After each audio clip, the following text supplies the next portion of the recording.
예배 참석하신 여러분들을 환영하고 축복합니다. 영상으로 예배 드리시는 모든 분들도 환영하고 축복합니다. 우리의 예배 가운데 하나님의 영광이 가득하도록 우리 통성으로 한번 기도하도록 하겠습니다. 거룩하신 아버지 감사합니다. 믿음으로 주님 앞에 나왔습니다. 하나님이 계시기에 나왔습니다. 자기를 찾는 자들에게 상 주시는 이 힘을 바라보며 오늘 믿음의 그릇에 빈 믿음의 그릇을 들고 주님 앞에 걸어 나왔사오니 주님 오늘 역사하여 주시고 주님 만나는 기쁨과 감격을 허락하여 주시옵기를 원합니다. 폭포수처럼 내리는 하나님의 영광으로 덮어 주시옵기를 원합니다. 주님을 찾고 구하고 항구하는 모든 하나님의 백성들의 빈 가슴을 채워주시고 새롭게 만들어주시고 주님의 영광으로 덮어 주시옵기를 원합니다. 예수 그리스도의 이름으로 하나님의 영광을 풀어놓사오니 거룩한 쉐키나 영광으로 덮어 주시고 하나님만이 하실 수 있는 놀라운 것들로 주님 충만하게 채워 주시옵기를 원합니다.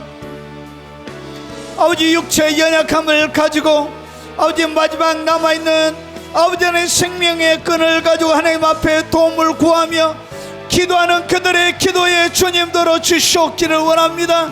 암들이 떠나가게 하시고 아버지 안에 염증들이 사라지게 하시고 아버지 육체 가운데 막혀있던 혈관들이 뚫어지게 하시고 기능을 상실한 장기들은 회복되어지게 주님 역사하여 주옵시기를 원합니다.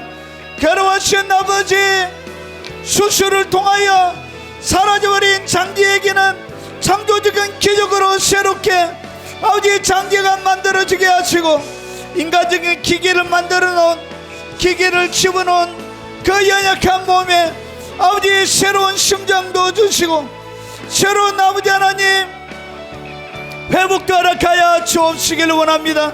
머리부터 발끝까지 모든 연약한 척추를 만지시며 달아 없어진 영골들은 새롭게 회복되어지게 하시고 괴롭고 내복한 치료의 역사가 오늘 예배하는 모든 하나님의 연약한 육체 가운데 예수 그리스도의 이름으로 일어나도록 하나님 간섭하여 주시옵소서. 내가 나사렛 예수 이름으로 명령하노니 암들은 떠나갈지어다. 몸에 있는 모든 암 조직은 예수 이름으로 사라질지어다. 기능을 상실한 모든 몸의 신체 기관들은 예수 이름으로 새롭게 회복함을 받아라. 깨끗함을 받아라. 거룩한 치료와 능력의 회복의 역사가 연약한 육체 가운데 예수의 이름으로 일어날지어다. 거룩하신 아버지, 특별히 영적으로 눌려져 있는 많은 하나님의 백성들에게 자유를 주시옵소서. 어둠 가운데 오랫동안 갇혀서 자유 없이 살아가는 그들의 삶들 가운데 찬란한 진리의 빛이 비춰지게 하시고 어둠 가운데 잡혀있는 아버지 그들의 무서움과 두려움과 걱정과 염려가 떠나가게 하시고 오늘 아버지는 그들의 아버지 삶들 가운데 역사하고 더럽고 삶을 망치는 더럽고 저주받은 영들을 내가 나사렛 예수 이름으로 묶어 명령하노니 하나님의 백성들의 삶들 가운데서 떠나갈지어다. 떠나갈지어다. 그들의 생각과 마음속에서도 떠나갈지어다. 거룩한 회복과 치료의 역사가 주 예수 그리스도의 이름으로 일어나게 하시고 노임의 역사를 허락하여 주옵소서. 아버지 특별히 우리 자녀들에게 아버지 안에 찬란한 광명의 빛으로 그들을 새롭게 만들어주시고 그들을 일으켜주시고 하나님의 영광을 자라나는 아버지 위대한 하나님의 백성들이 다 되도록 역사하여 주옵시길 원합니다.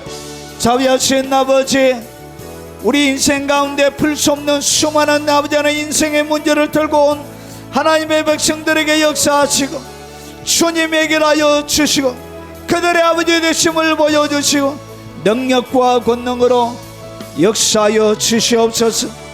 저 멀리 외국에서 어렵고 힘들게 신앙생활하며 오직 주님을 섬기는 하나님의 백성들에게 함께 하시고 미국에 있는 성도들에게 함께 하시고 아버지 캐나다에 있는 성도들에게 함께 하시고 아버지 남미에 있는 성도들에게도 함께 하시고 호주에 있는 하나님의 백성들에게도 함께 하시고 아시아에서 하나님과 같이 동역하고 섬기는 모든 경배와 헌신을 받아주시고 아버지 유럽에서 영국에서 하나님을 섬기며 오직 주님만을 바라보는 그들의 간절한 기대와 예배 가운데 하나님 권능으로 역사하시고 아프리카의 하나님의 영광의 은혜가 충만하게 덮여주는 능력의 역사를 허락하여 주시고 해결함을 허락하여 주시고 아버지 응답의 역사가 일어나도록 간섭하여 주시옵소서.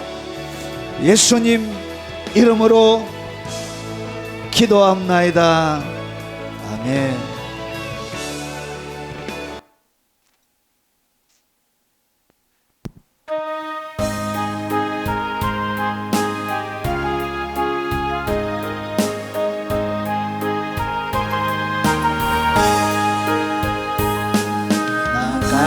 복지 귀한 성에 들어가려고 내 중한 짐을 벗어버렸네.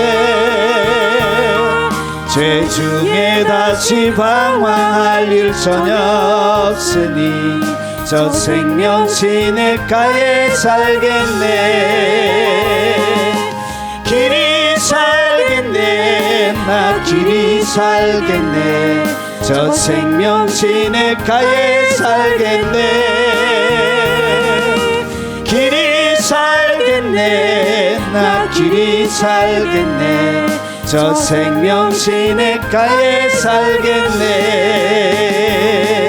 나 가난 복지 귀한 성에 들어가려고 내 중한 짐을 벗어버렸네.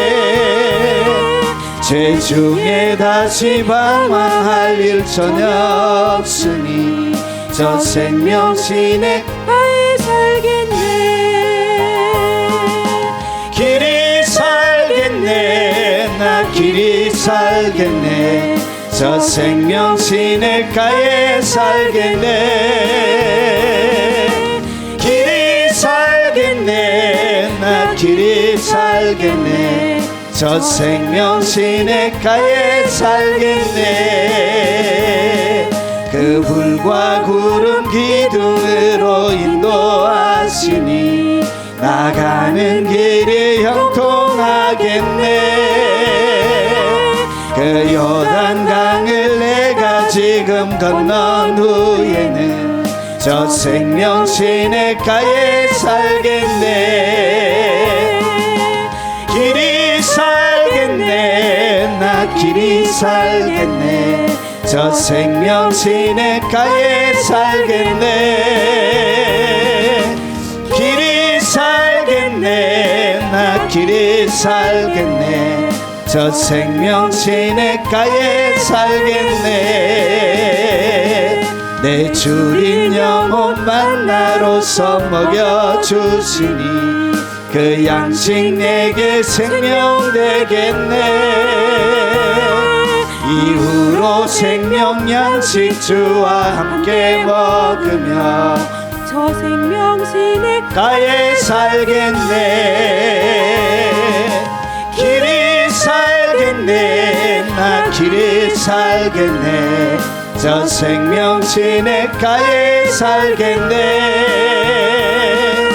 길이 살겠네. 나 길이 살겠네. 저 생명 시냇가에 살겠네.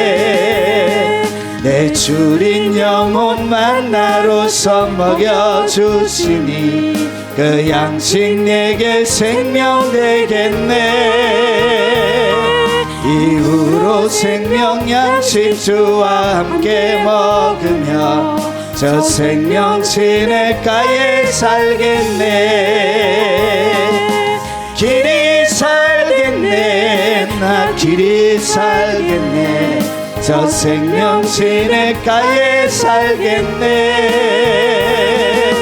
길이 살겠네. 나 길이 살겠네. 저 생명 시냇가에 살겠네.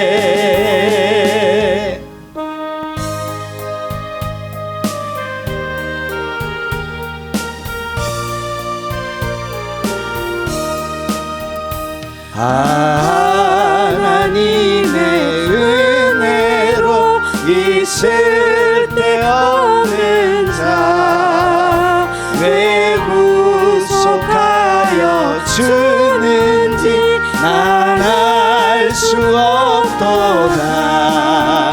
내가 믿고 또 의지함은 내 모든 형편 잘 아는 주님 늘 돌보아주실 것을 나는 확실히 아네.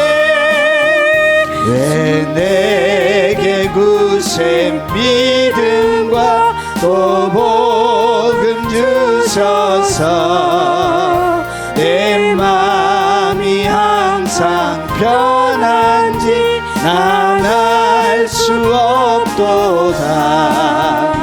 내가 믿고 또 의지함은 내 모든 형편 잘 아는 주님 늘 돌보아주실 것을 나는 확실히 아네. 왜 내게 성령 주셔서 내 마음을 감동해 주 예수 믿게 하는지 난 알 수 없도다. 내가 믿고 또 의지함은 내 모든 형편 잘 아는 주님 늘 돌보아주실 것을 나는 확실히 아네. 주 언제 강림하실지 옥밤에 홍낮에 또 주님 만날 그곳도 난 알 수 없도다. 내가 믿고 또 의지함은 내 모든 형편 잘 아는 주님 늘 돌보아주실 것을 나는 확실히 아네. 내가 믿고 또 의지함은 내 모든 형편 잘 아는 주님 늘 돌보아주실 것을 나는 확실히 아네.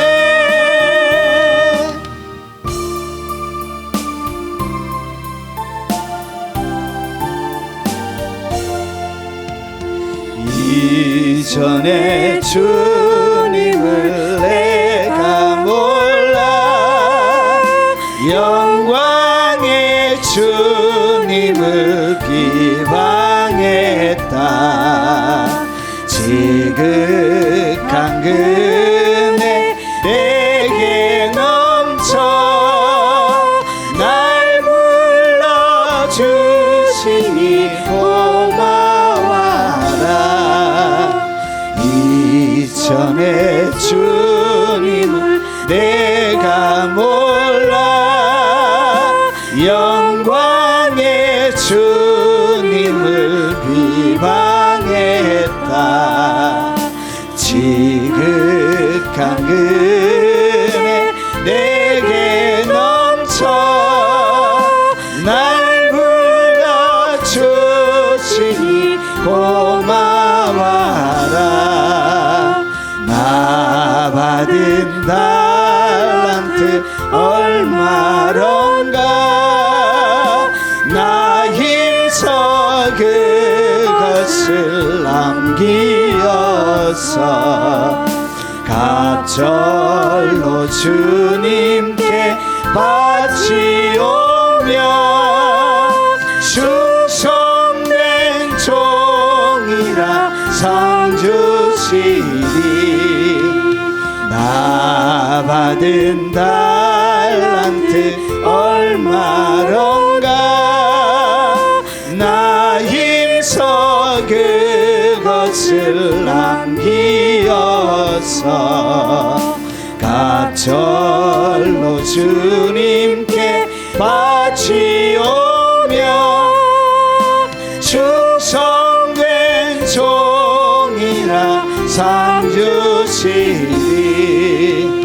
선하고 무능한 나에게도 귀중한 직분을 맡기셨다.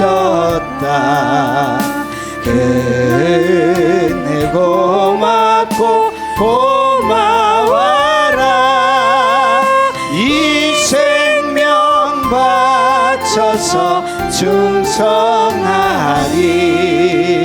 선하고 무능한 나에게도 귀중한 직분을 맡기셨다.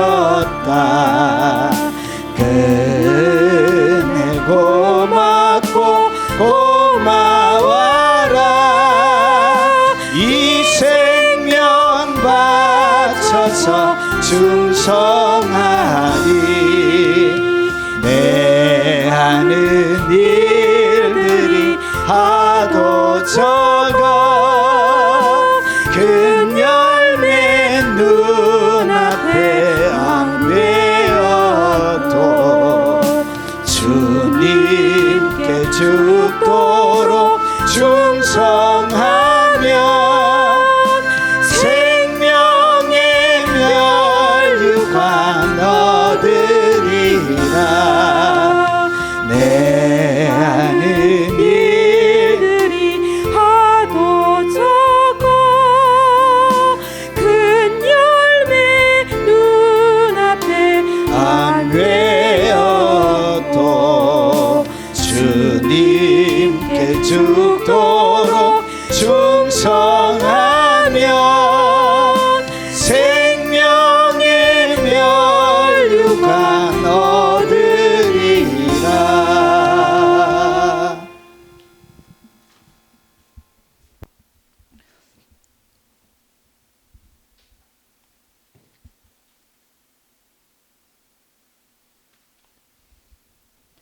하나님의 말씀의 제목은 하나님의 능력은 언제 제한을 받게 되는가? 하나님의 능력이 무조건 우리에게 오는 것은 아닙니다.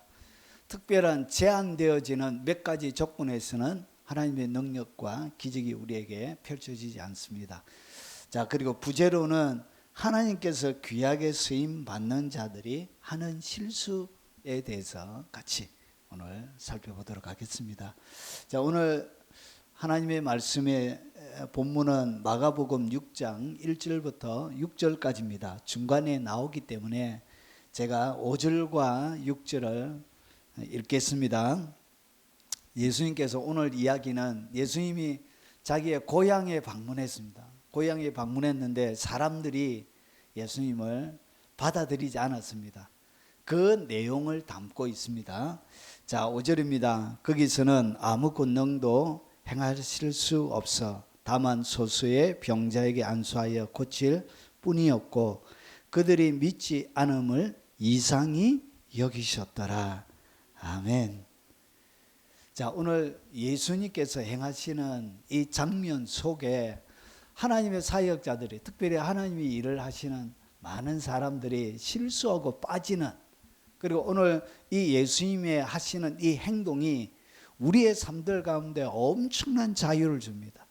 그리고 우리의 삶들 가운데 영적인 수많은 침체 가운데, 좌절 가운데 빠지지 않도록 주님이 우리를 회복시키는 그런 원리들이 오늘 여기 가운데 숨겨져 있습니다.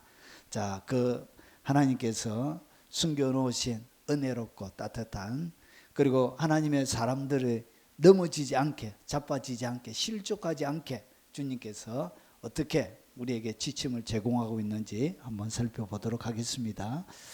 자, 예수님은 언제 아무런 기적을 행하시지 않으셨는가?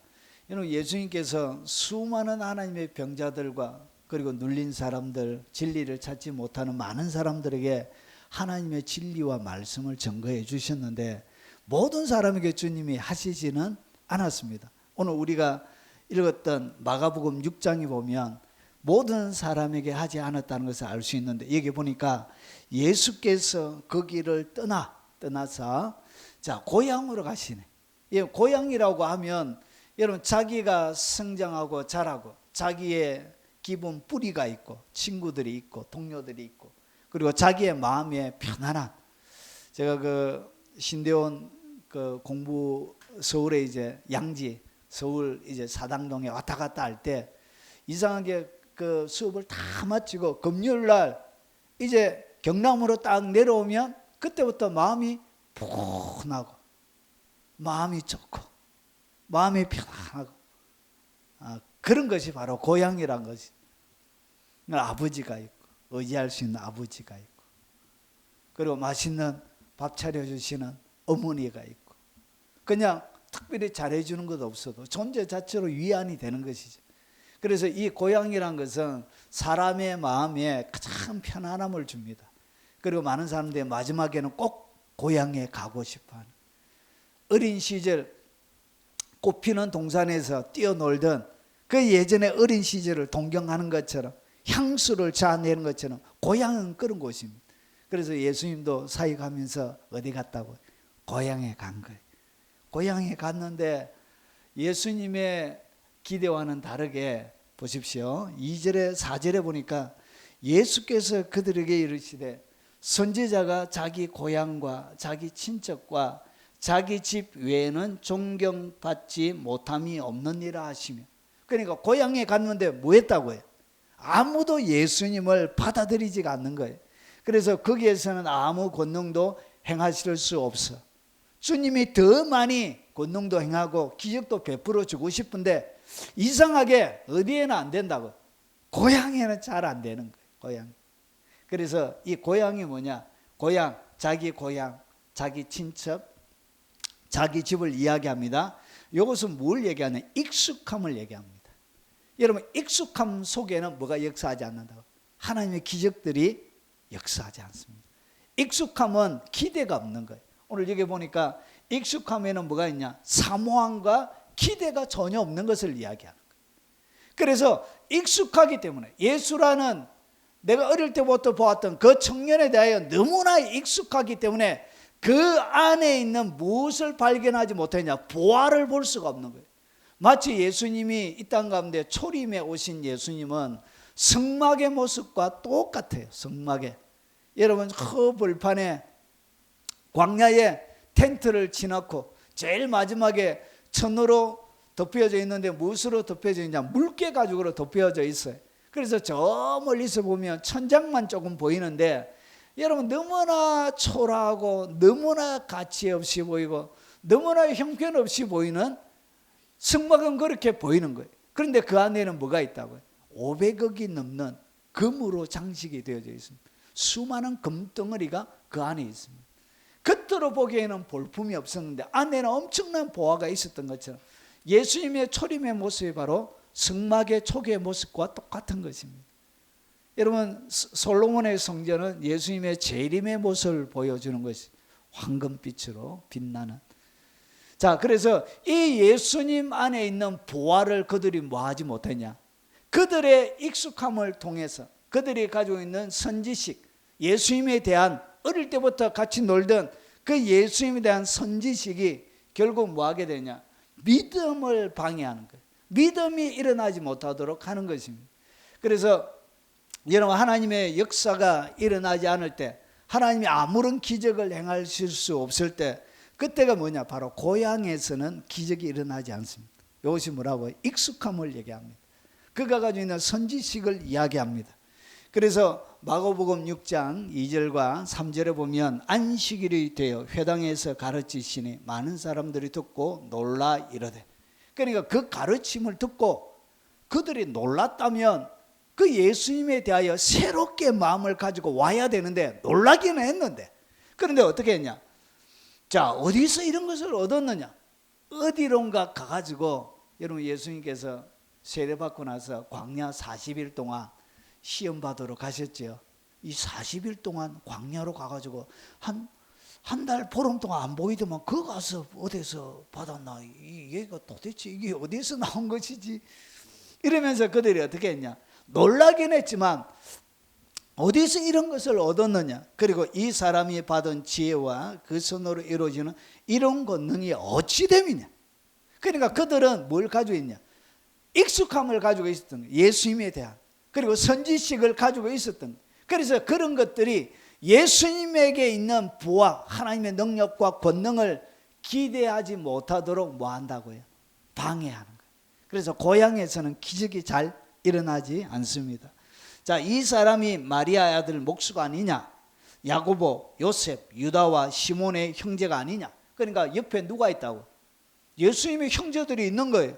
야고보, 요셉, 유다, 시몬. 그리고 누구도 있었냐? 그의 누이들이 우리와 함께 여기 있지 아니하냐 하고 예수를 배척한지라. 결국은 여러분, 하나님이 언제 아무런 기적을 행할 수 없느냐? 익숙함으로 사고가 젖어져 있는 사람들에게는 하나님이 기적을 행하지 않습니다. 그래서 이것을 갖다가 고린도후서 10장 4절과 5절에 이렇게 설명하고 있는 거예요. 우리가 싸우는 무기는 육신에 속한 것이 아니에요. 그 사람들이 보았던 것은 무엇을 보았다고요? 예수님의 육신의 모습을 보았던 거예요.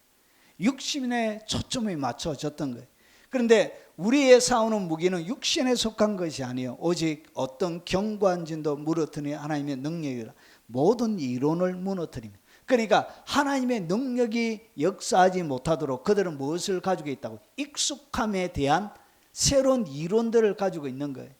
그리고 선지식들을 가지고 있었던 것이죠. 그래서 하나님을 아는 것을 대적하여 높아진 것, 그것이 뭐냐? 모든 이론이죠. 하나님을 아는 것을 대적하여 높아져 있는 많은 이론들을 그들이 가지고 있는 거예요. 마리아도 목수로 해가지고 하는, 저 목수 아니야, 목수. 예수 목수. 그의 형제들도 있고 누이들도 같이 있는데, 그러면서 그런 모든 이론들, 그런 것들이 하나님의 기적이 펼쳐지지 못하도록 뭐 한다고요? 막는 거예요. 그래서 다 무너뜨리고 모든 생각을 사로잡아 그리스도에게 복종하게 한, 이 생각이 하나님의 앞에 사로잡혀서 복종이 되어져야 기적이 일어나는데, 여러분, 사람들은 하나님의 기적이 일어나도록 그의 생각들이 어떻게 되어져 있다고? 일반적인 익숙함에 젖어 있는 거예요. 그리고 하나님의 기적과 다른 세상의 다른 이론들의 생각이 젖어 있는 거예요. 그리고 또 한 가지, 여기에는 예수라는 사람 자체, 예수라는 사람 자체에 대한 익숙함이 있는 거예요. 그래서 그 사역하는 사람에 대한 뭐가 있다고요? 사역자로 인정하지 않는 그런 것이 있는 거예요. 그냥 별 볼 일 없이 하는 거예요. 그러니까 목사가 되지만 불알 친구들은 와가지고 뭐 하죠? 막 그렇게 예전처럼 그렇게 대하게 되는 거예요. 그래서 다른 사람들은 사모함으로 대할 때 하나님의 기적을 경험하지만 그냥 친구로, 예전에 어린 시절 냇가에서 빨가벗고 놀 때, 고기 잡으면서 놀 때, 그때 친구로만 생각하면 여러분, 그런 익숙함들이, 그가 가지고 있는 그런 이론들이 하나님의 기적이 흘러가지 못하도록 방해하는 방해거리가 되는 거예요. 자, 하나님이 기적을 베푸실 때마다 자, 어떤 상태가 되어져야 되냐? 예수께서 불쌍히 여기사 손을 내밀어 그에게 되심이 이르시되 내가 원하노니 깨끗함을 받아라 하시니. 그러니까 하나님의 기적이 흘러갈 때 항상 주님이 어떻게 하셨다고? 그들은 불쌍히 여기는, 불쌍히 여김이 있었다는 것이. 그 영혼에 대한, 그가 놓여져 있는 그 상황에 대한 불쌍히 여김이 하나님 속에 있을 때, 불쌍히 여길 때 기적은 따라오게 되는 거예요. 내가 원하노니 깨끗함을 받아라. 그리고 예수께서 나오사 큰 무리를 보시고 그 목자 없는 양 같음으로 인하여 불쌍히 여기서 이에 여러 가지로 가르치셔. 새로운 가르침은 언제 나온다고요? 그들을 불쌍히 여기줄 때. 도저히 돌파구를 찾지 못해서 번민하고 힘들어하는 그들에게 주님이 어떻게 하냐? 그들을 불쌍히 여길 때 돌파구가 없는 거예요. 아무런 방법이 안 보이는 거예요. 어떻게 하려도 헤어날 수가 없는 거예요. 그때 하나님의 초자연적인 기적들을 통해서 하나님의 가르침, 비밀한 계시들이 그때 열리게 되는 것입니다. 마가복음 9장 22절에도 귀신이 그를 죽이려고 불과 물에 자주 던졌나이다. 그러나 무엇을 하실 수 있거든 우리를 불쌍히 여기사 도와주옵소서. 주님이 언제 도와주신다? 그들을 불쌍히 여길 때. 그런데 이 익숙함과 이 선지식은 주님의 불쌍히 여김이 그들에게 흘러가지 못하도록 방해하는 댐과 같은 역할을 합니다. 그리고 이것들은 하나님을 향하여 이런 적어도 불쌍히 여김을 받으려고 하면 뭐가 있어야 된다고? 사모함과 기대가 있어야 되는데, 이 익숙함 그리고 선지식은 사모함과 그분을 향한 기대를 갖지 못하게 죽여버리는, 잡초 가운데 뿌려지는 제초제와 같은 그런 역할을 하게 되어집니다. 그래서 뭐가 발동하지 않다? 믿음이 발동이 안 되는 거예요. 자, 그래서 예수님은 언제 아무런 기적을 행하시지 않았냐? 자기 고향, 친척, 자기 집 이래가지고 보십시오. 주님이 그들을 향하여 고향 가운데 억지로 안 하고 있죠. 잘 보세요. 그들이 놓여져 있는 상황들 가운데 주님이 내 고향이니까 내가 더 잘해줘야지 하면서 막 그들에게 억지로 막 그렇게 정신 차리라고 이렇게 나와봐라 내가 고칠게 한번 고쳐가지고 기적을 보이면서 막 이렇게 억지로 강압적으로 안 하고 있다는데, 여러분 눈여겨 잘 봐야 되는 거예요. 자, 그리고 이것이 첫 번째. 그리고 두 번째, 자, 마가복음 6장 3절과 5절을 제가 한 번 더 읽어보겠습니다. 이 사람이 마리아 아이들 목수가 아니냐? 야고보, 요셉, 유다, 시몬의 형제가 아니냐? 이런 마리아, 천주교에서는 마리아가 순수하다라고 이렇게 가르치고 있죠. 오늘 여기 보니까 누가 있죠? 형제들이 있죠. 그리고 여러분 누이들도 있고요. 자, 우리와 함께 있지 아니하냐고 예수를 뭐 했다고요? 배척했대. 그리고 거기서는 아무런 권능도 행하실 수 없어. 다만 소수의 병자에게 안수하여 고칠 뿐이었고. 그러니까 원하는 소수에게만 안수해서 고쳤다는 것이. 여러분 두 번째, 예수님은 언제 아무런 기적을 행하시지 않는가? 배척할 때는 안 돼요. 예수님을 향하여 배척하는데 거기에 뉘어봐라.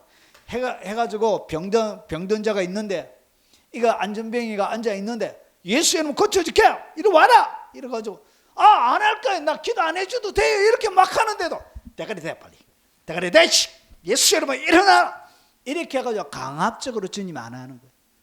한 사람이 다리가 짧아가지고 쩔뚝쩔뚝 걸어가는데 두 다리 패 억지로 가가지고 패 고쳐줄게 이렇게 주님이 안 한다는 거지.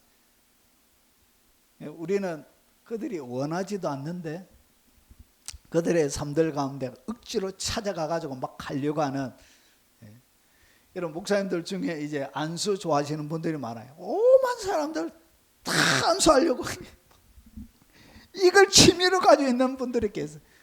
하지 마세요 하는데도 대가리 대 어디야? 이런 참 재밌는 목사님들이 많아요. 정말. 그래서 여러분 예수님은 어떻게 했냐? 아무런 기적이 행하지 않을 때 주님은 예수를 배척하는 자들에게는 뭐하지 않았다고? 기적을 베풀지 않았다는 것이죠. 여러분 이것을 눈여겨봐야 합니다. 주님을 배척할 때는 뭐하지 않았다고요? 사역하지 않았다는 것이죠. 주님을 받아들이지 않을 때는 뭐하지 않는다고요? 기적이 베풀어지지 않는다는 이야기예요. 그래서 거기서는 아무도 이 문장이 거기서는 아무 권능도 행하실 수 없대요. 그러니까 주님을 배척할 때는 뭐가 안 된다고? 아무런 권능을 행하실 수가 없다는 거죠. 누가? 육체를 입고 이 땅 가운데 오신 하나님이. 그 하나님도 육체를 입고 이 땅 가운데 오신 창조주 하나님도 뭐 하지 않았다고요?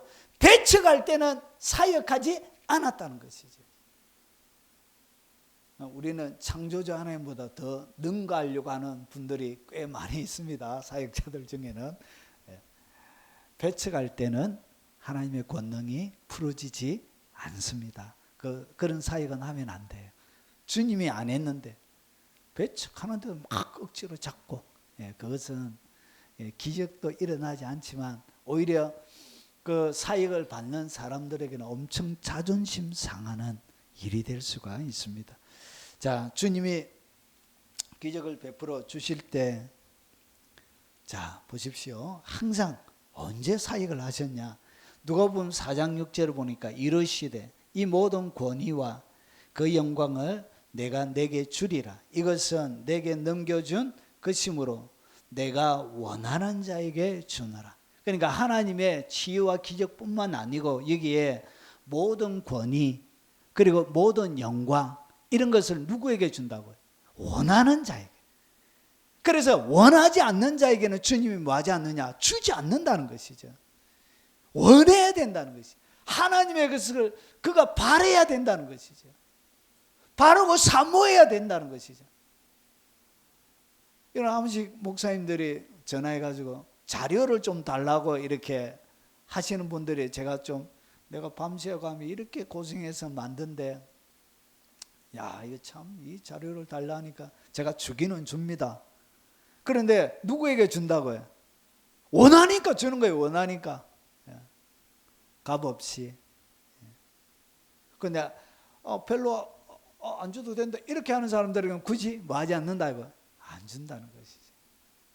자, 그래서 내가 원하는 자에게 준다. 원해야 된다는 것이. 무엇까지? 모든 권위를 원해야 된다.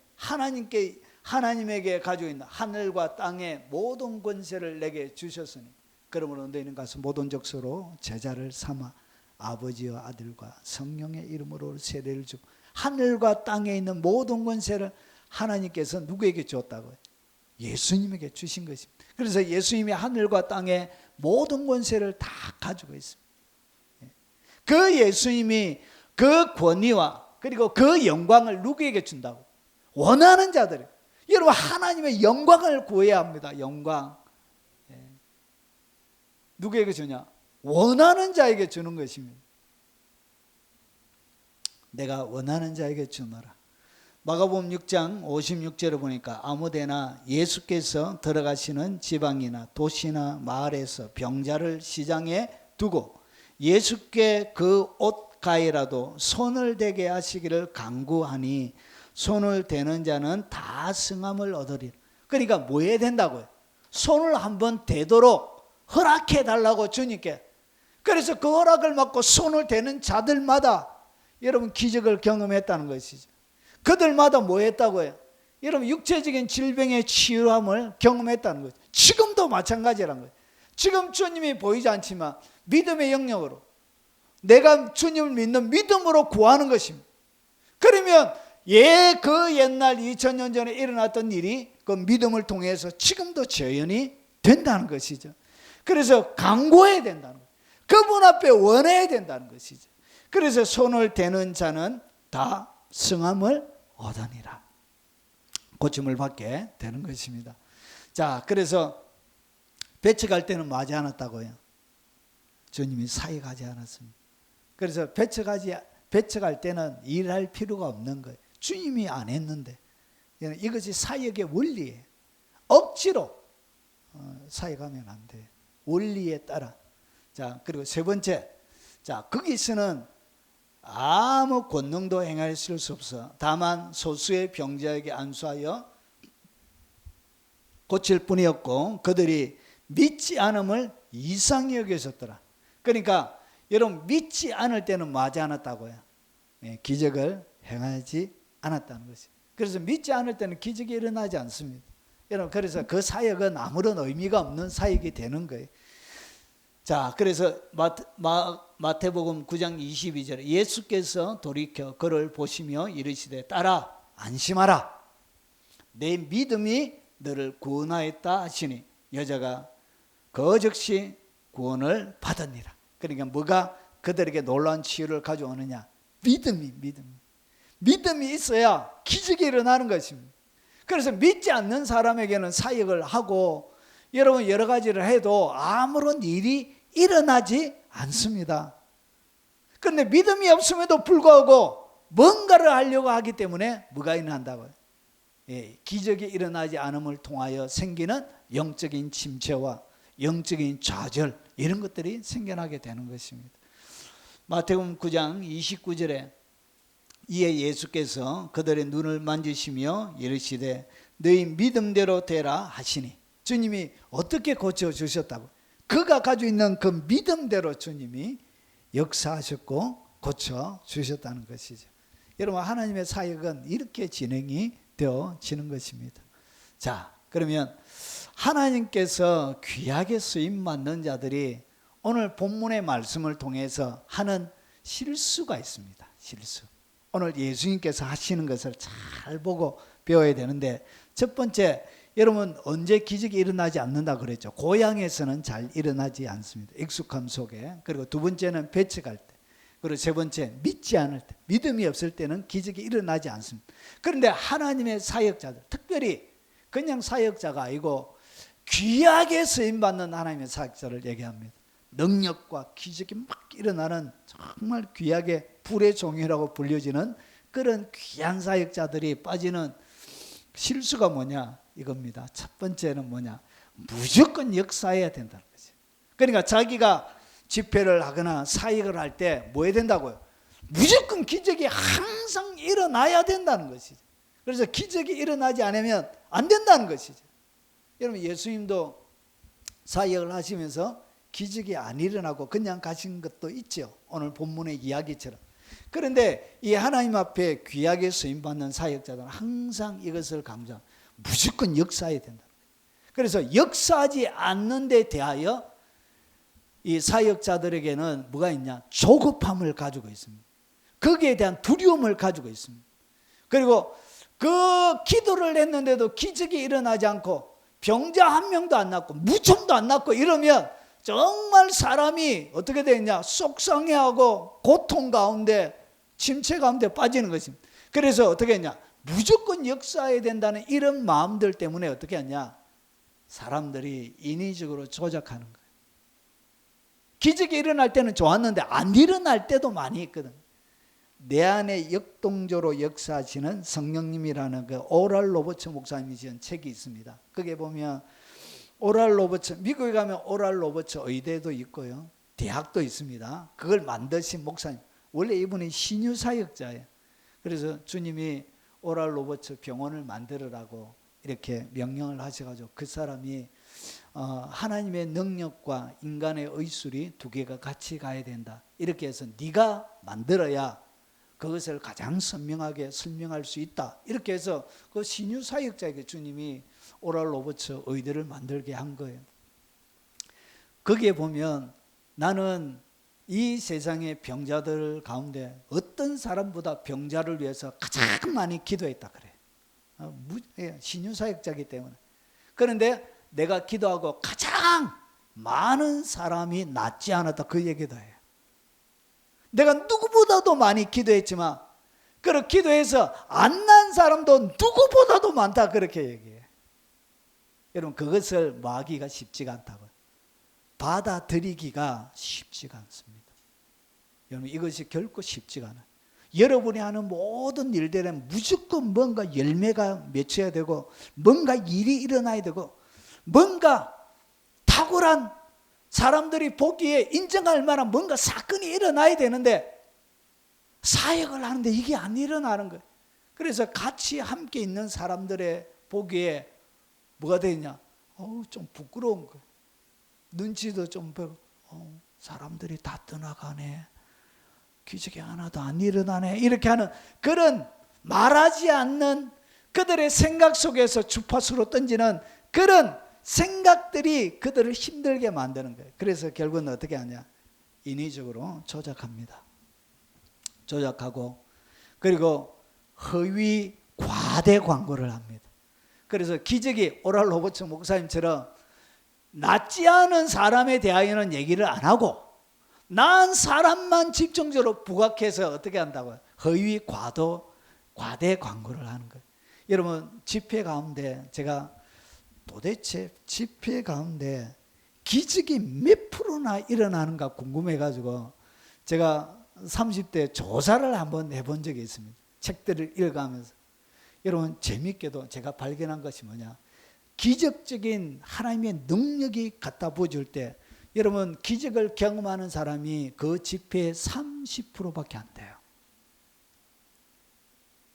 7명은 사모함이 있지만 뭐가 일어나지 않았다고 기적을 경험하지 못했습니다. 그래서 일반적인 집회 때는 하나님의 능력의 만지심을 경험하는 그 경험치가 10분의 1밖에 안 돼요. 그러니까 9명은 뭐 하지 못했다고요. 경험하지 못하고 예배를 마치는 경우가 많이 있습니다. 그래서 치유받는 사람보다 치유받지 못하고 하나님의 능력을 체험하지 못하는 사람이 70%고 90%예요. 이게 정직한 통계예요. 제가 조사를 해봤습니다. 여러 책들을 읽어가면서 도대체 이분들이 사역할 때 몇 명이나 그 하나님의 능력을 체험하는지 그게 불현듯 궁금한 거예요. 그래서 많은 책들을 제가 읽어봤습니다. 정직한 목사님들이 계시더라고요. 여기에 허위 과대 광고를 또 하게 된 거예요. 그러면서 뭐 하게 하냐? 거짓말을 하는 거예요. 거기 마치 30%가 아니고, 그러니까 이 70%는 경험하지 못했는데 30%는 빼고 100% 다 경험하는 거죠.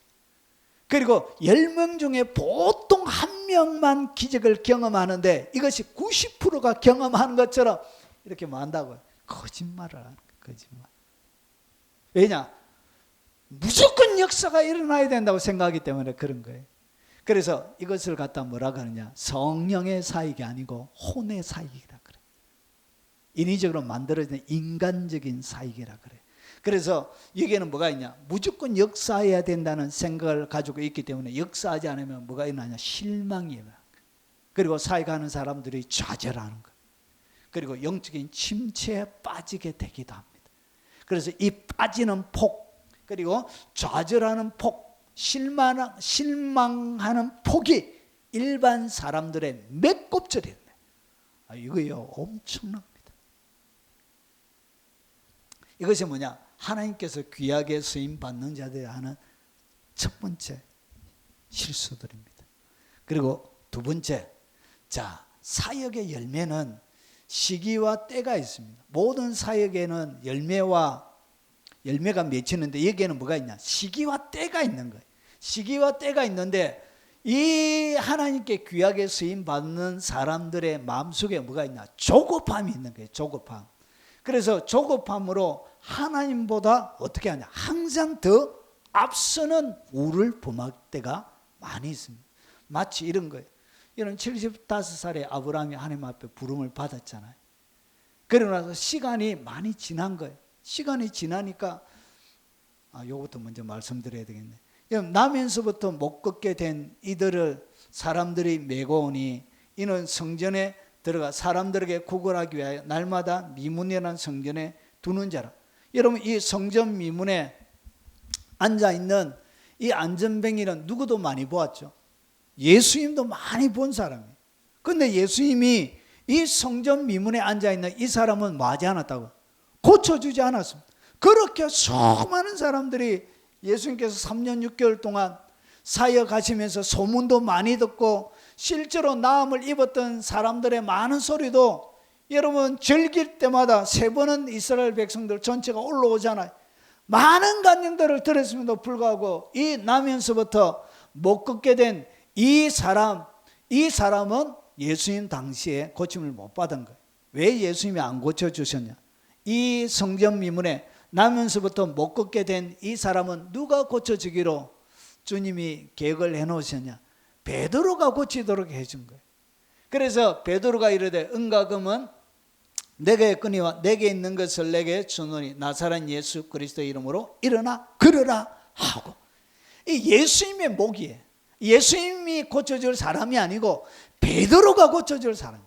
그러니까 하나님이 자기의 사역을 통해서 자기를 통해서 열매를 거두게 할 사람이 아니고 다른 사람을 통해서 열매를 거두게 할 사람일 가능성도 있는데 자기 때에 자기가 굳이 거둬야 된다고 생각하는 거예요. 자기 때에 이런 일이 일어나야 된다고 생각하는 거예요. 그래서 되어지는 일들에 대하여 사람들이 어떻게 하냐? 조급한 거예요. 조급하고 하나님보다 어떻게 한다? 앞서가는 거예요. 그러면 예수님이 이렇게 고쳐주게 되어지면 이런 베드로가 이 사건을 통해서 유대 나라의 지도자들과 유대 백성들에게 집중을 받게 됩니다. 하나님의 능력의 사도로 우뚝 서게 돼요. 한 사건이 그를 여러분 지도자급으로 부상시키게 되는 거예요. 여러분 그 이전에는 베드로가 이렇게 단독적으로 기적을 행한 사역들이 그렇게 기록이 되어져 있지 않습니다. 근데 이 기적적인 이 역사, 이것이 베드로의 사역의 첫 단추가 되는 거예요. 역사의 주역으로 하나님이 세우는 첫 단추가 되는 거예요. 그리고 그 뒤에부터는 그림자가 덮여져도 기적이 일어나는 능력의 사도가 되는 거예요. 여러분, 이런 것이 하나님의 시기와 때가 있는데, 이 모든 하나님의 시기와 때를 무시하고 어떻게 하냐? 자기 인간적인 조급함, 바쁨, 자기 인생의 길이를 생각하면서 좀 빨리 여러 가지 일들이 진행되면 좋겠는데, 그런 조급함들이 사람들의 마음속에 생기는 거예요.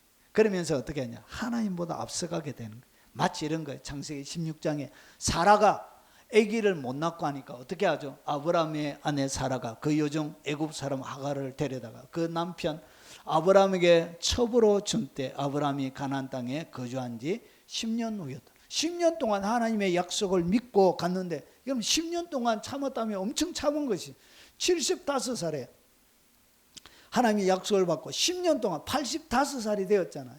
10살 차이 나니까 사례가 75이니까 이제 너무 늙어가잖아요. 아기를 낳을 수 있는, 우리 앉아있는 집사님들보다 나이가 훨씬 많은.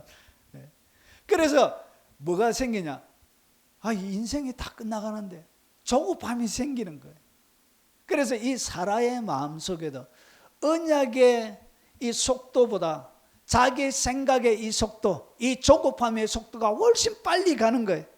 그래가지고 어떻게 했냐? 결국은 첩으로 준 거예요. 그러고 나서 아브라함이 하갈과 동침하였더니 하갈이 임신하며 그가 자기의 임신함을 알고 그 주인을 뭐한지라? 멸시한지라. 결국은 여종에게 멸시를 당하게 되어지고, 결국은 이스마엘이 태어나서, 여러분 지금까지 이스라엘과 팔레스타인이, 그리고 그 아랍 계통의 사람들 지금도 치고받고 하잖아요. 이것이 그들의 조급함, 하나님의 시기와 때를 기다리지 못하고 그 조급함 때문에 여러분 인생이 어려워진 것입니다. 결국 그가 당하지 않아도 될 핍박을 당하고, 결국은 이스마엘이 또 누구를 핍박하게 되죠? 이삭을 핍박하게 되어지는 것이죠. 결국은 쫓겨나기는 하지만, 여러분 하나님의 때가 보십시오. 창세기 18장 11절에 보면 아브라함과 사라는 나이가 많아 늙었고 사라에게는 여성의 생리가 끊어졌다. 그러니까 아직까지 16장에서는 생리가 안 끊어진 거예요. 생리가 끊어질 때까지, 그러니까 생리가 언제 끊느냐? 90세, 89세 때까지 생리가 끊어져야 그 다음에 하나님이 누구를 준다고? 이삭을 주는 거예요. 그래서 여러분 아기를 낳을 수 없는 여인이 이삭을 낳는 것처럼 예수님이 어떻게 태어날 것을 보여주는 거예요. 인간의 기본적인 생리를 통하여 일어나는 것이 아니라 성령을 통하여, 죽은 몸과 같은 그 몸을 통하여 예수님이 처녀의 몸에서 태어날 것을 상징적으로 그림으로 이렇게 보여주는 거예요. 예수님의 탄생의 모습을 보여주고 있는 거예요. 그 언약의 모습을 위해서 주님이 시간이 멀었는데 아직 생리를 하고 있기 때문에, 이것은 이삭이 태어나는 것은 기적이 안 되는 거예요. 이것은 상식이 되는 거예요. 일반적인 사건이 되는 거예요. 그래서 이것은 하나님의 영광의 나라, 예수 그리스도의 영광의 나라를 보여주는 그림으로서는 너무나 일반적인 상식적인 이야기가 돼요. 그래서 뭐가 끊어져야 되는? 생리가 끊어질 때까지 하나님이 기다린 거예요. 그래서 이 사라가 빨리 생리가 끊어졌으면 이삭이 더 빨리 태어났을 텐데 90이 될 때까지 생리가 안 끊어진 거예요. 참말로 징글징글하다 하면 안 되고, 하여튼 몸의 상태가 그렇게 건강했던 거예요. 여러분 이렇게 보십시오. 하나님의 모든 일에는 뭐가 있냐? 하나님의 시기와 때가 있습니다. 그런데 우리의 마음속에는 뭐가 있냐? 하나님의 시기와 때에 하나님은 느긋하게 있는데 하나님은 너무 느긋해요. 여러분의 모든 삶의 일에 대하여 하나님은 끝까지 다 알고 계시기도 느긋해요. 근데 우리는 뭐냐? 바쁘게 빨리 해줘, 빨리 응답도 빨리. 여러분 외국 사람들 기도는 그렇게 매가리가 없어요. 한 번씩 외국 선교사나 목사님들 설교하는 것들은 매가리가 없어요. 매가리가. 느긋해요 사람들이. 전성이 그는 대한민국 사람들은 막 저부터 시작해가지고 쫙 소리 지르고 난리 부르스를 지고, 모든 일에는 시기와 때가 있는 것입니다. 여러분, 일어나지 않고 있거든, 여러분 조급한 마음이 들거든, 여러분 뭐가 있다고요? 아직 시기와 때가 안 됐다 생각하시면 그것은 정확한 것입니다. 근데 하나님의 사람들은 어떻게 하냐? 귀하게 쓰임 받는 사람이면 사람일수록 뭘 가지고 있냐? 사역에 대한 조급함을 가지고 있습니다. 그래서 기다리지 못하고 어떻게 하죠? 건물을 지을 때도 몇백억씩, 200몇백에서 여러분 1000억씩 이렇게 모여가 빚내가지고, 여러분 하나님의 교회, 개신교회가 교회 건물을 짓다가 2단에 넘어가는 교회가 많습니다. 여러분 제가 김해에서 사역할 때도 아주 잘 지은 교회인데 결국은 그 교회 건물이 빛으로 시작해가지고 결국은 이제 경매에 넘어가서 어디로 갔냐? 하나님의 교회로 넘어갔습니다. 하나님의 교회.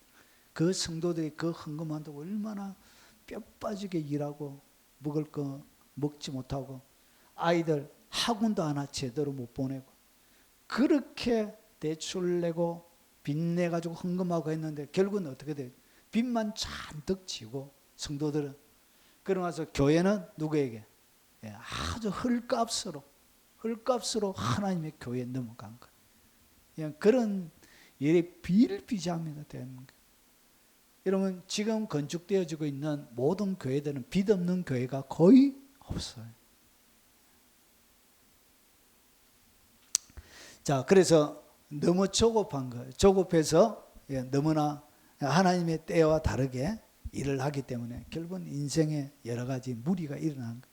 그래서 여러분 그의 여주인을 뭐하는지라 멸시했던 것처럼, 하갈이 멸시했던 것처럼 여러분 그 인생의 사역이 결국은 이런 시기와 때를 기다리지 못함을 통해서 멸시받는 일들이 일어나게 되는 것입니다. 예수님이 뭐하지 않았다고요? 조급하지 않았습니다. 그들이 믿든 안 믿든 그냥 전혀 조급하지 않고 그냥 딴 자리로 옮겨가셨다는 것이죠. 그리고 세 번째, 상황을 겸손하게 받아들이지 않고, 그러니까 기적이 일어나지 않는 현장. 그리고 오늘 예수님께서 제자들을 데리고 간 거예요. 그러면 제자들을 자기 고향에 딱 데려가면 여러분 사람들이 생각하기에, 제자들이 생각하기에 어떻게 했냐? 고향의 사람들이 뭐 해야 된다고요? 종려나무 가지를 들고 와가지고 우리 마을에 이런 인물이 났다고 막 그들의 겉옷을 벗어가지고 막 깔고 그리고 맛있는 잔치 부리고 이래야 되는데 제자들하고 같이 간대요. 쪽팔리게 시리. 제자들 앞에서 체면이 안 서게 예수님이 체면이 지금 안 서고 있는 거예요. 완전히 체면이 구겨지고 있는 거예요. 왜 그러냐? 사람들이 예수님을 어떻게 했다고? 배척해버린 거예요. 이거 자존심 상하는 일인 거예요. 그래서 기적도 일어나고 아무런 일도 일어나지 않고, 그래서 여러분 그런 상황들 가운데서 상황을 어떻게 사람들이 겸손하게 받아들이지 않습니다. 그러면서 어떻게 하냐? 변명해. 그래서 예수님도 제자들과 내 고향에 왔긴 한데 원래 선지자들이 자기 고향하고 친정인데 인정 못 받는데, 이렇게 예수님이 제자들 앞에서 뭐 하지 않더라고요. 변명하는 것처럼 얘기한 것이 아니란 것이죠. 주님 뭐 하지 않느냐? 자기 합리화를 시키지 않는 것. 배척당함에 대하여, 하나님을 받아들이지 않는 그 상황에 대하여 자기를 합리화시키지 않는 것. 그러면서 어떻게 하냐? 책임을 다른 사역자, 사역을 받는 자들에게 전가해. 보통 사람들이 어떻게 하냐? 일어난 상황을 겸손하게 받아들이지 않습니다. 예를 들어서 병든 환자를 놓고 기도하고 있는데 병자가 안 나은 거예요. 통증이 너무 심해가지고 급성 통증에 시달리는 사람이 왔는데 기도하니까 더 아파요 이러면 사람이 어떻게 하죠? 이 기도한 사람들은 사실 자존심이 상하거든요. 여러분 제가 한 가지 가르쳐 드릴게요. 여러분 예언을 하는 사람도, 여러분 제가 이걸 예언하는 사람이 직접 들은 것입니다. 그냥 예언하는 사람이 들은 게 아니고 세계 최고봉에 있는 사람이 하는 이야기를 제가 직접 들었습니다. 여기 뭐냐? 자기가 예언을 하면서도 여기 맞는지 안 맞는지에 대하여 뭘 가지고 있다? 궁금증을 가지고 있습니다. 재밌죠? 제가 그 얘기를 듣고 기겁하는 줄 알았습니다. 아, 이것들이야, 이게 장난치구나. 자기가 이렇게 예언을 해주면서도 이것이 진짜인지 아닌지 자기도 뭐 한다고요? 정확하게 모른다는 거예요. 이것이 정직한 사역자들 하는 얘기예요. 그러면 오늘 병든 자를 놓고 기도할 때도 뭐 하냐? 병든 자가 기도를 받고 났는데 더 아픈 거예요. 그러면 상황이 어떻게 되어 있죠? 치료가 안 되어지고 해결이 안 된 거잖아요. 그러면 이 상황에 대하여 겸손하게 받아들여야 되는데 주님의 때가 안 됐는지, 그리고 더 기도하라고 하시는지, 그리고 나가 아닌 다른 사역자를 통해서 낫게 하실지 그건 아무도 모르는 거예요. 그래, 다른 사역자를 통해서 고쳐줄 것을 주님이 계획해 놓을 수도 있는데 그 낫지 않음에 대하여 사람들이 뭐 한다고요? 변명하는 거예요. 자기를 합리화시키는 거예요. 그러면서 내가 보니까 기도하기 전에도 썩은 데가 나면서 어제 지었던 죄가 환상으로 열려가지고 그래서 안 낫대, 이런 식으로. 여러분 실제로 이렇게 얘기해요. 이렇게 얘기해요. 환상도 안 봤으면서도 하기 전에는 반드시 낫는다고 얘기해놓고 안 나으면 이렇게 변명하고 합리화하는 거예요. 그러면서 책임을 누구에게? 다른 사역자. 내가 기도를 안 해서 부교육자를 쥐잡듯이 잡잖아요. 왜 제대로 안 했냐고 밑에 있는 부교육자를 잡아놓고 완전히 그날 사역에 기적이 안 일어나잖아요. 그날 저녁에 부교육자는 달달달 볶여서 죽어요. 어떤 교회는 새벽 몇 시까지 담임 목사님이 분이 안 풀려가지고 전도 집회하고 나서 사람이 안 오잖아요. 그러면 그날 저녁은 부교육자들 이제 잡아놓고 이제 타작 마당이 펼쳐지는 거예요.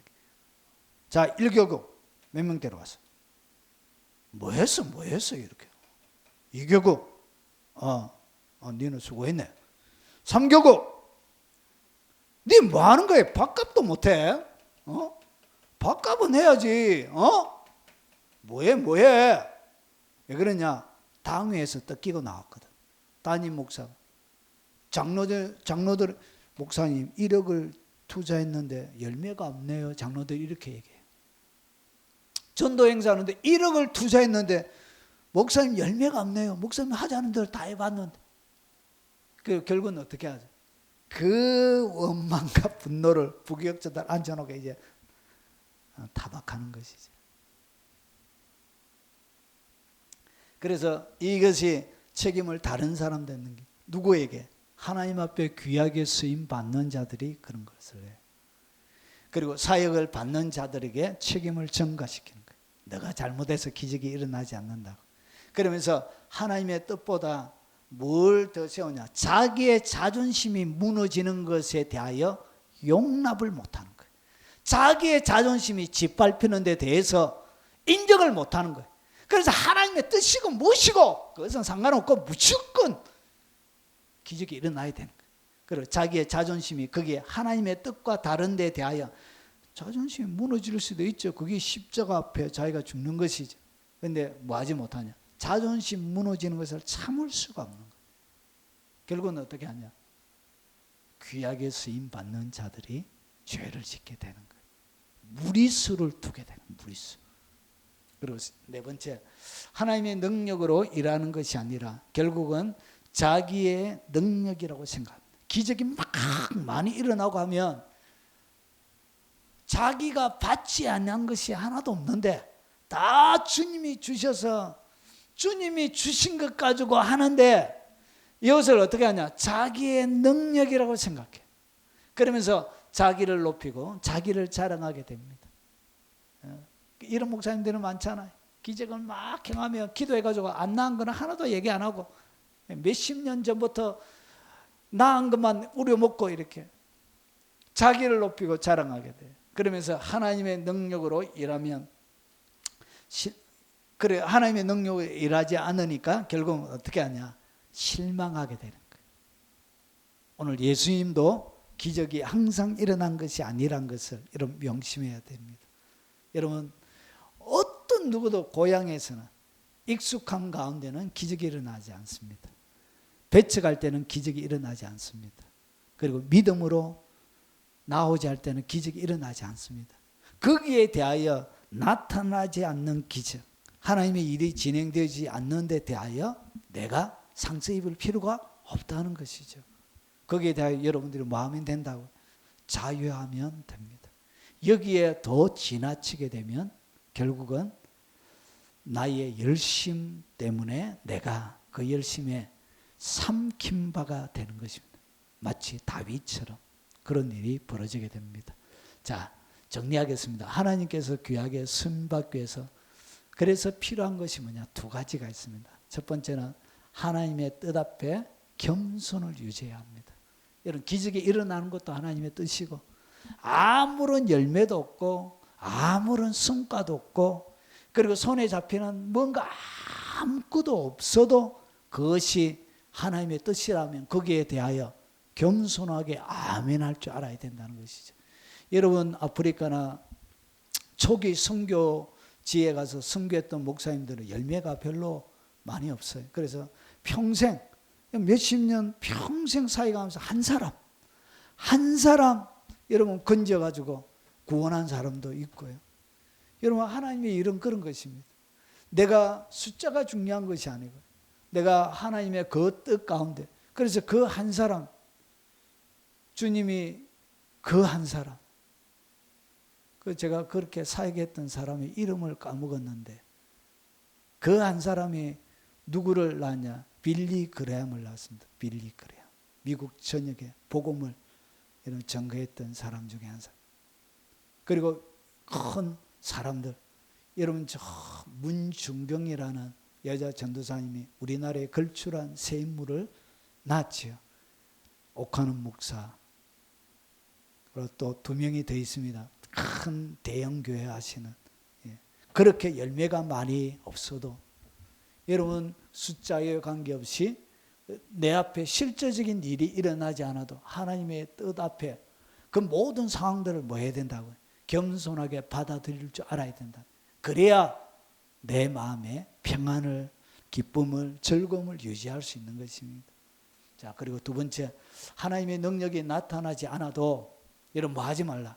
여러분 일이 진행이 안 되면 사람들은 뭐 하는 마음이 있냐? 포기하는 마음이 있습니다. 아, 나는 아닌갑다. 나는 기도해도 그리고 무엇을 해도 안 되니까 사람들이 뭐 하냐? 포기하는 거예요. 실망하는 거예요. 자, 하나님의 능력이 나타나지 않아도 포기하거나 실망하지 말고 끝까지 믿음의 도전을 뭐 하지 말라? 멈추지 말라는 것이죠. 이런 자들을 통해서 하나님 귀하게 들어서는 것입니다. 때로는 오늘 이 영상을 접하시는 많은 목사님들, 우리의 삶들 가운데 능력이 드러나지 않고 때로는 기적이 드러나지 않아도 여전히 변함없이 주께서 우리에게 맡겨주신 그 사역의 현장 가운데 포기하지 말고 그리고 또 실망하지 말고 끝까지 믿음의 도전을 해가십시오. 결국은 그 조그마한 성김과 눈에 보이지 않는 헌신, 그리고 많은 사람들이 업적으로도 보이지 않는 평범해 보이는 그런 일상들이 모여서 하나님의 영광의 나라는 세워지는 것입니다. 오늘 성도님의 삶들 가운데도 똑같습니다. 여러분, 겸손을 유지하고 내 삶들 가운데 여러 가지 괄목할 만한, 드러낼 만한 그런 것들이 없을지라도 포기하지 말고 실망하지 말고 끝까지 믿음의 도전을 해서 착하고 충성된 종아, 내가 작은 일에 충성하였으며 큰 것으로 내게 준, 그리고 주인의 즐거움에 참여할지어다, 그런 칭찬 듣는 하나님의 사람들이 다 되시길 주의 이름으로 축원합니다. 오늘 들은 말씀 기억하면서 우리를 불러주신 주님을 기억하면서 한번 찬양드리겠습니다.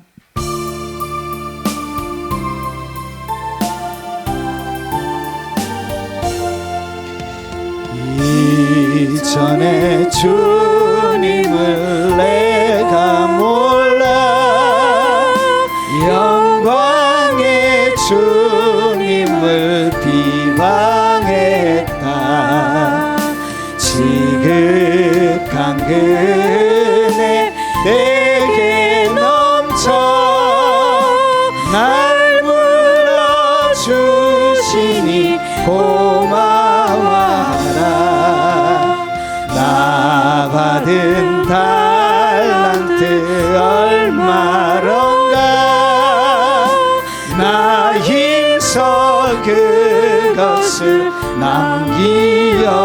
주셔서 갑절로 주님께 같이 오면 충성된 종이라 상 주시니 전하고 무능한 나에게도 귀중한 직분을 맡기셨다.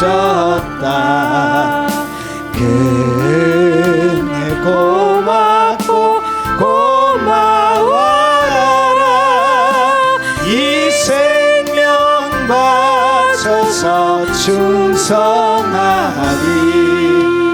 내 하는 일들이 하도 적어 큰 열매 눈앞에 안 되어도 주님께 죽도록 충성하면 생명의 멸류관 얻으리라. 우리 오늘 들은 말씀을 기억하면서 우리 주여 한번 부르는 후에 동서로 기도하도록 하겠습니다. 주여, 거룩하신 아버지, 하늘의 능력과 권능으로 충만하게 채워 주시옵기를 원합니다. 변함없는 열정과 하나님의